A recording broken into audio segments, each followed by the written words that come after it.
आदरणीय बंधुओं, आज मैं कुछ विशेष चर्चा आपसे फिर करूंगा क्योंकि मैं पिछले 2-3 दिन से सफ़र में हूं और इस वजह से अभी मैंने कहीं बैठे हुए थे तो कुछ वीडियो के बारे में चर्चाएं आ रही थी। कुछ बहुत ही चतुर किस्म के व्यक्तियों द्वारा एक बहुत बड़ा रूमर फैलाया जा रहा है और उस रूमर में बहुत प्रकार की बकवास और झूठी बातें और फर्जी बातें फैलाई जा रही हैं कि महंत जी के कमरे में ये मिला, वो मिला, बकवास पर बकवास करते जा रहे हैं। मैं उनके अभी जवाब देने वाला हूँ। पहला मुद्दा इनका ये है कि भी उनके कमरे में कोई क्या बोलते हैं उसको, महिलाओं के लिपस्टिक की भी लिपस्टिक मिली। तो इन बेईमान बुद्धि के लोगों से मैं कहना चाहता हूं कि अगर मेरे कमरे में लिपस्टिक मिली है तो उस लिपस्टिक के ऊपर फिंगरप्रिंट किसके हैं? क्यों झूठ पर झूठ उड़ा रहे हो? माता भवानी के मंदिर में जब माता का श्रृंगार वहां पर भक्तजन चढ़ाते हैं, ये पुरानी परंपरा है, लोक परंपरा है, और लोग अपने आप इस प्रकार का कार्य करते हैं। लोग वहां पर बिमला माता के मंदिर में माता के श्रृंगार की सामग्रियां चढ़ाते हैं, उसके कट्टे वहां पर भरे हुए हैं। तो उन कट्टों में से कुछ श्रृंगार के पैकेट निकाल करके कर्मचारियों के कमरे में ऊपर छत के ऊपर जिसमें कर्मचारी रहते हैं उनके कमरे के अंदर अलमारी में डाल करके मेरा नाम लेकर के लोगों को गुमराह किया जा रहा है। तो ये बेईमानी है, मैं समझता हूँ, और कोई इन लोगों के पास हथियार नहीं है। चारों ओर से बदनाम करने का एक बहुत कहीं न कहीं षड्यंत्र शुरू किया जा रहा है। दूसरा कि महंत जी के कमरे में, पहली बात तो कमरा नहीं, उन्होंने गुफा बोला, तो शुक्रिया आप लोगों ने मेरे कक्ष को गुफा बोला।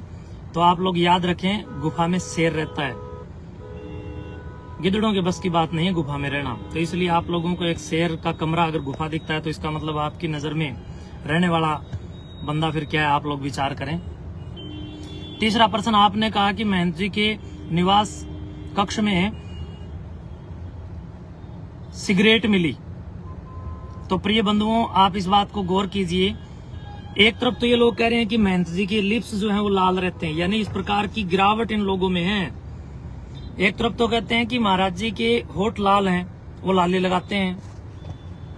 दूसरी तरफ कहते हैं महंत जी सिगरेट पीते हैं, किसी भी सिगरेट पीने वाले का मुंह देखना, उसके होठ बिल्कुल काले हो जाते हैं।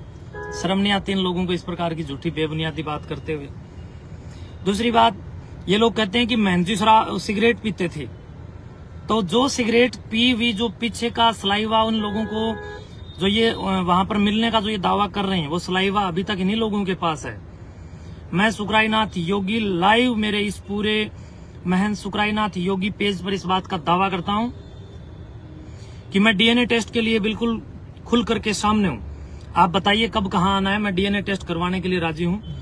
आपके पास जो सलाइवा है, उस सलाइवा के ऊपर आपको प्रिंट, या जिसने भी मुंह में उसको लगाया होगा, तो उसके अंदर कहीं न कहीं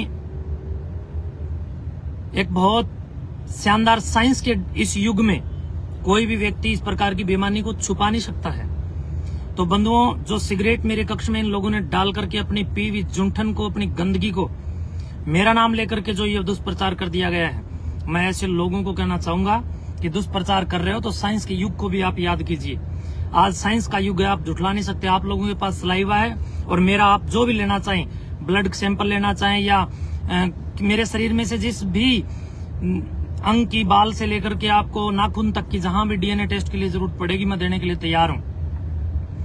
आपके पास सलाइवा है और आप लोग उसका डीएनए टेस्ट कराइए। और मैं सरकार से भी कहना चाहता हूं, इस प्रकार के रूमर पर लगाम लगाने के लिए, इन सिगरेट के जो इन लोगों ने झूठे कसीदे पढ़ने का जो काम किया है, इन लोगों को कहीं न कहीं मेरा डीएनए टेस्ट करवा करके और मेरे फेफड़ों का टेस्ट करवा करके और उस सिगरेट के सलाइवा का टेस्ट करवा करके ये जवाब देना चाहिए कि क्या किसी भी व्यक्ति के व्यक्तित्व को बर्बाद और खराब करने के लिए, उसके प्रति रूमर चलाने के लिए जो इस प्रकार के ढकोंसले जो किए जा रहे हैं, वो कहां तक ठीक है। दूसरी बात, मैं खुद इसका मेडिकल रिपोर्ट मैं खुद जांच कराऊंगा और वो रिपोर्ट भी मैं सार्वजनिक करूंगा। और झूठ पर झूठ बोल करके जो समाज के अंदर एक गंदगी फैलाने का जो काम किया जा रहा है, ये वास्तव में अपने आप में एक बहुत ही गिरती हुई गरिमा का प्रतीक है कि ऐसे लोग इतने, मुझे गिराने में लोग इतने गिर गए कि उनको खुद की गिरावट का भी ख्याल नहीं रहा। अच्छे काम करने लगो तो इस समाज के सामने आप दुश्मन बन जाओगे। समाज के कुछ लोग, कुछ तत्व आपको दुश्मन बनाएंगे आपके साथ दुश्मनी करेंगे। तो हमने अच्छे काम किए तो इसलिए लोग मेरे खिलाफ खड़े हो गए, सड़कों पे उतर गए। लोगों को, आम जनता को मालूम नहीं था, तो कुछ 2-4 लोगों ने बहुत बेईमानी के साथ समाज को गुमराह करके सड़कों पे उतारा गया।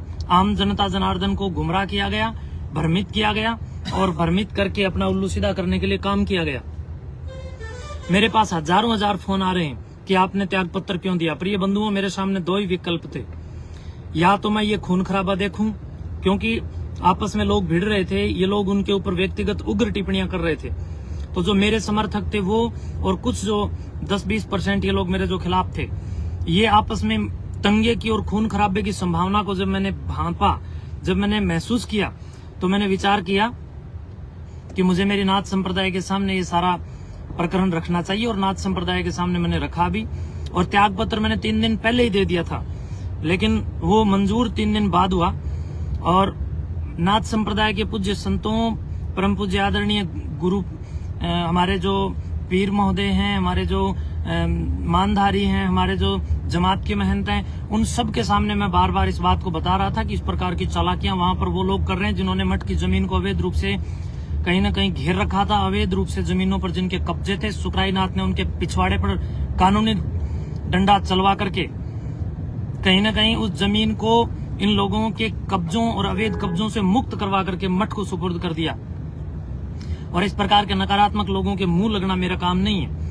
तो जब ये खून खराबे का माहौल मैंने महसूस किया, तब मैंने विचार किया कि क्यों ना मैं त्याग पत्र दे दूं ताकि एक पक्ष शांत हो जाए। तो मेरे वाले पक्ष को मैंने बहुत हाथ जोड़ करके, चाहे मुझे कैसे भी शांत करना पड़ा हो, मैंने अपने पक्ष को शांत किया है। मैं मानता हूं कि मुझे ऐसा नहीं करना चाहिए था, लेकिन खून खराबे से बचने के लिए और समाज के अंदर एक बहुत क्रंदन पैदा ना हो इसलिए, और कोई आपस में जनहानि ना हो, इसलिए मैंने अपने आप को इस पद का त्याग करते हुए अपने आप को दूर कर लिया।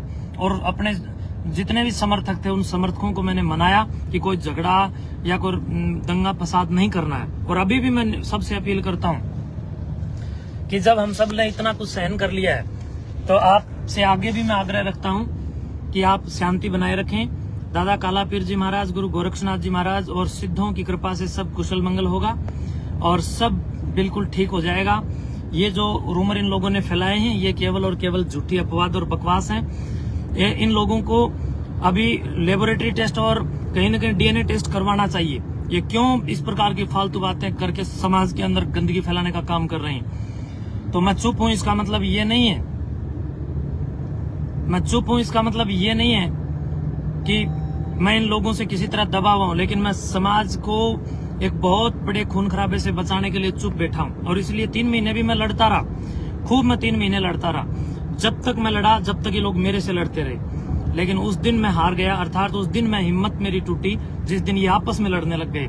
मैं आपस में किसी भी प्रकार की सामाजिक क्रंदन की इस कहीं न कहीं संकुचित मानसिकता को नहीं देख पाया। मैंने विचार किया कि जो लोग विरोध में खड़े, वो लोग मेरे साथ लगे हुए बेचारे सभ्य और शरीफ और सज्जन लोगों को कहीं न कहीं उकसा रहे हैं और आपस में लड़ रहे हैं। और उनके द्वारा जब दंगा किया जाएगा तो उसमें भी मेरा नाम होगा, बदनाम मुझे किया जाएगा, खून खराबा ये लोग करेंगे। इन लोगों ने जब भी ये कोई इस प्रकार का काम होता है, तब ये लोग कहीं न कहीं खुद बच जाते हैं और आम जनता को उसमें फंसा देते हैं। तो बहुत कुछ सोच समझ करके मैंने त्याग पत्र दिया है। और अब मेरे आने के बाद, जब तक मैं 3 दिन वहीं था त्याग पत्र के बाद, तो इन लोगों की हिम्मत नहीं हुई कि वहां मठ में आ जाएं। जब मैं बाहर चला गया तो पीछे से इस प्रकार की गंदी हरकतें कर रहे हैं। बार बार मैं इन लोगों को कह रहा हूं कि बाज आ जाओ, फालतू बात मत करो। मैंने बिल्कुल ग्राम को और पूरे भाईचारे को बनाए रखने के लिए मैंने अपना त्याग पत्र दिया है। और त्याग पत्र का ये लोग कहीं न कहीं अपने ऊपर ले रहे हैं। नाथ संप्रदाय हमारी नाथ संप्रदाय के सामने चाहे हम त्याग पत्र दें, मेरी नाथ संप्रदाय चाहे मुझे जो सजा दे मैं मुझे लेना चाहिए। लेकिन ये लोग कौन होते हैं जो 2 4 5 तत्व खड़े होकर के बकवास कर रहे हैं? इन लोगों की कोई किसी भी प्रकार की मैं नहीं समझता कि आवश्यकता है। और एक मुद्दा इनका सिगरेट का था, जिसकी सलाइवा को ये लोग चेक कराएं डीएनए टेस्ट के लिए।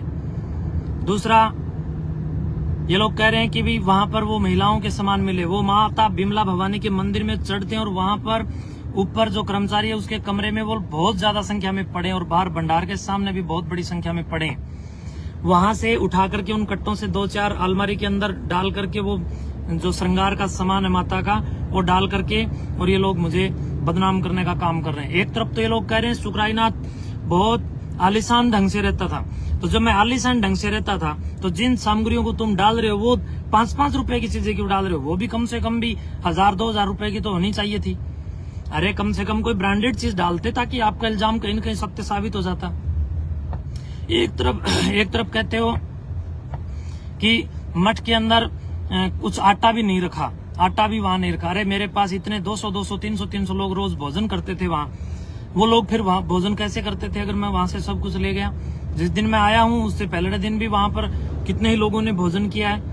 और इसके साथ साथ लोग कहते हैं कि गेहूं नहीं है। गेहूं वाला 1 नंबर कमरा जाकर के देखो, गेहूं से बिल्कुल भरा हुआ है, टंकियां गेहूं की भरी हुई है। बर्तन कमरों को ऊपर जाकर के देखो, कमरे भरे हुए। तो ये सब फालतू बात कर रहे हैं और समाज को गुमराह कर रहे हैं। समाज को गुमराह नहीं होना चाहिए।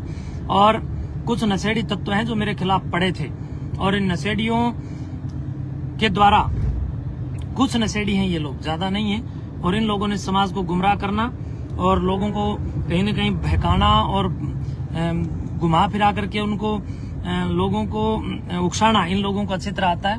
मैं समझता हूँ इस प्रकार की जो एक कौशल क्षमता है वो मेरे अंदर नहीं है कि मैं लोगों को गुमराह करूं। और लोग मेरे ऊपर इल्जाम लगा रहे हैं कि महंत जी खिड़की में से गई। तो सोचिए, मैं अगर खिड़की में से गया हूं तो क्या मेरी गाड़ी भी खिड़की में से गई है? क्यों झूठ पर झूठ बोल रहे हो? कहीं तो तुम लोग मैं तो आप लोगों से अपील करता हूं जो लोग मेरे ऊपर इल्जाम लगा रहे हैं कि कहीं किसी गंदे तालाब में भी डूबकर मत मरना, क्योंकि अगर गंदे तालाब में भी अगर आप लोग डूबे तो वहां का गंदा पानी भी और ज्यादा शर्मिंदा हो जाएगा, और ज्यादा गंदा हो जाएगा। तो इसलिए समाज को चाहिए कि आप देख सकते हैं मैं वहां से बिल्कुल एकदम मेरे पुस्तकों के सिवाय और एक डीवीआर जिसके अंदर हमारा पिछले 1-1.5-2 महीने का जो भी उसके अंदर एक क्षमता के अनुसार रिकॉर्ड होता है वो तो मुझे रखना ही पड़ेगा, वरना ये लोग पता नहीं कल को क्या कारिस्तानी करके क्या इल्जाम लगा दें, ताकि पिछले 1.5-2 महीने मेरे से कौन कौन मिला मेरे पास उसका सबूत हो। तो वो मेरे पास है, सुरक्षित है, इसमें किसी का क्या है, मेरा अपना रिकॉर्ड है वो। और ये लोग जो इल्जाम लगा रहे हैं कि रात को 1 बजे गए, 1:30 बजे गए, 12 बजे का ट्रक ढोलिए, इन झूठे लोगों ने मठ के मुख्य द्वार पर एक बहुत बड़े बड़े कैमरे लगा रखे हैं। तो इन लोगों से ये प्रश्न आप लोगों को पूछने चाहिए कि अगर मठ की तरफ से रात को अगर 1 बजे या 1:30 बजे या 12 बजे कोई ट्रक सामान से भर करके निकला है तो उसी तत्कालीन समय की रात के समय की आपके कैमरे में, जिसका डीवीआर भी आप लोगों के पास है, जिसका एक्सेस आप लोगों के पास है, उसके डीवीआर में जो वीडियो बनी है उस वीडियो में ट्रक का नंबर या ट्रक भी तो दिखाई दे रहा होगा। तो ये सब फालतू बात कर रहे हैं। सीसीटीवी कैमरे का एक्सेस इन लोगों के पास है। बाहर जो मेन गेट से जहां से सभी का घुसना और निकलना, प्रवेश करना और बाहर निकलने का जो रास्ता है वहां पर सीसीटीवी इन लोगों के लगे हुए। तो ये सब फालतू और फर्जी बात करते हैं। मैं सुबह 4 और 4:15 बजे के आसपास में वहां से इसलिए निकला था कि भाई मुझे एक लंबे यात्रा में जाना था, और बहुत सारे जो मेरे सेवक श्रद्धालु हैं, शुभ चिंतक हैं, उनको मैं फोन किया, उन सब लोगों को फोन करके मैं वहां से निकला हूँ। मैं कोई किसी भी प्रकार से, अगर मैं चोर होता तो मैं वहां पर 2-3 दिन क्यों रुकता? मैं इसीलिए 2-3 दिन रुका ताकि जो मेरे फॉलोवर हैं उनको मैं शांत कर सकूं। मैंने सबको शांत किया, और शांत करने के बाद उन सब की रजा और रजामंदी से मैं बाहर आया हूं। और जब आया हूं, जब प्रशासन की नजर में आया हूं, तो कहने का मतलब ये सब कहीं ना कहीं बहुत बड़ा रूमर फैला रहे हैं और घटिया किस्म की बातें करके लोगों को गुमराह कर रहे हैं। मैं जो है आप सबके माध्यम से भी यही कहना चाहूंगा, इस मेरे पेज के माध्यम से आप सबको यही कहना चाहूंगा कि गुमराह ना हो। और मेरी जो मुहिम है, जो नशा मुक्ति की अभियान चलाते हुए जो हमारी मुहिम थी, या जो अन्य अन्य जितनी भी हमारी मुहिम थी वो चलती रहेंगी। हम लोग भविष्य में बहुत बड़े लेवल पे काम करेंगे और आने वाले समय के अंदर भी हम लोग सामाजिक सदाचार के लिए और समरसता के लिए काम करेंगे। और जिन लोगों को हमसे जलना है वो जलते रहें और हमारा जो कार्यक्रम या हमारा जो कार्य है वो हम करते रहेंगे। जिसको जलना है जलिए और जिसको उछलना है उछलिए, जिसको कूदना है कूदिए और जिसको कुशल मंगल समाज के भले में सहयोग करना है वो अपने अपने क्षेत्रों में, अपने अपने नजदीकी मंडल में आप लोग काम कीजिए, एक टीम बनाकर काम कीजिए और नशा को जड़मूल से नष्ट करने के लिए काम करें। तो इन्हीं शब्दों के साथ 3 ही मुद्दे थे ना, एक मुद्दा सिगरेट का, दूसरा मुद्दा लिपस्टिक का और तीसरा मुद्दा हाँ खिड़की का। तो ये सारे मुद्दों पर मैंने जवाब दे दिए हैं। और कुछ लोग कह रहे हैं कि गाड़ी ये वो, गाड़ी मेरी अपनी गाड़ी है, मेरे को एक शिष्य ने उपहार में दी थी।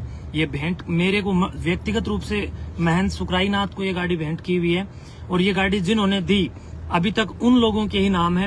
मेरा तो मेरे पास कुछ नहीं है, सब कुछ समाज का दिया हुआ है। और ये जो गाड़ी है जिन लोगों ने मुझे दी, मैंने उन लोगों से चर्चा की तो उन लोगों ने कहा ना जी हमने आपको दी थी व्यक्तिगत रूप से। और उन लोगों ने जब गाड़ी मुझे दी और उन लोगों के नाम में अगले खुद ही मेरी गाड़ी की किस्त भर रहे हैं, मेरा इस गाड़ी से मेरा कोई लेना देना नहीं है। बहुत बहुत शुभकामनाएं। बाकी लोग वहां पर सारा सामान भरा हुआ है, पूरे मठ को मैं भरा पूरा छोड़ करके आया हूँ। अब कारिस्तानी कोई कुछ करे तो कर सकता है। धन्यवाद।